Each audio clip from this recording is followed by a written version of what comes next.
Piping flowers with a petal tip.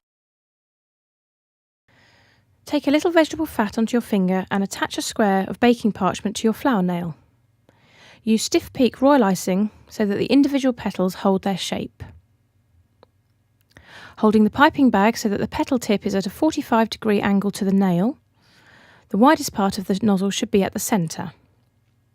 As you squeeze out the icing, move the thin end of the nozzle around in a circular arc shape. Turn the flower nail around. As you finish the final petal, stop squeezing, pull your nozzle towards you a little and move it away. If the icing sticks up at all, pat it down with a fine, damp paintbrush. Use a second colour of icing to pipe dots into the centre.